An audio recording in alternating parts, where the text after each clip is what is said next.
Ke College of Consultants jong ke jalan yang Nongsten, Komisi Benda Banjit yu Diocesan Administrator kelak pelong ya ke Jingelang banyak kenduk lang jong kiling dok niam ha Bishop House Nongsten West Casirus District. Loong baya kete ke Jingjit lak pelong hadi Melayu ya ke Jingbeta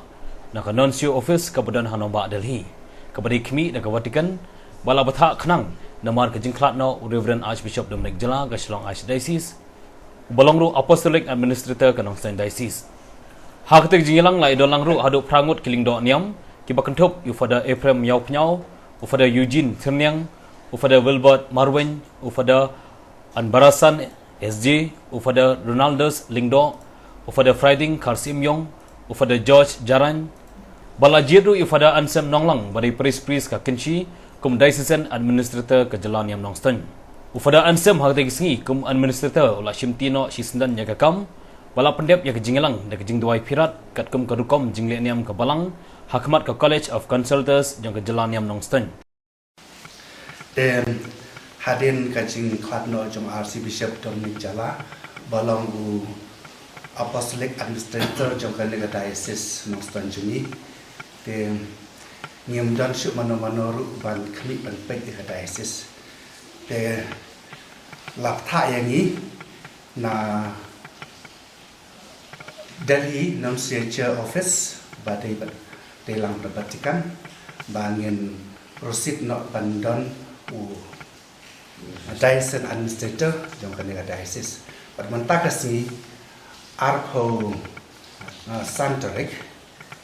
ni la ayo ban lumlang ki consultants barokhat manajit yau new Diocesan Administrator bat hakan ni kecing ya kan diulang ke jungi de barakhat kila ibet bangan shimti ya kan kam ya kumtang dakamon sombhang shim ya kan kam bat chani oblay unang tin lenti unang lam lenti yanga lomba ke jinga kersan lam jokiliki fadar barakhat kamtam kiliki consultants badan rangkat hagan ni kasi dengan senguk sibun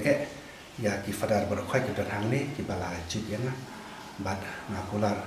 bangan le ya ke badai nak banta ban pek ya jing ya seprang jumpa diocese hadu pada yok yang bishop ha ipor ke panuan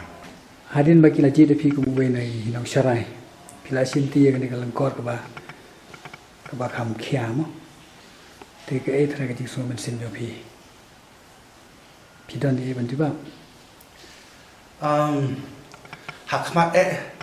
te ngahap pek ban budin ya ke ba warsi Bishop Dominic ulale ha ke kam carai mensiam ki kam le yalap ki kam ban penbiang ki kam sakramen nang ta ban don ketaka jing ya teli bat ki lendok prakhat nang ba ngin ya saprang kam jung ble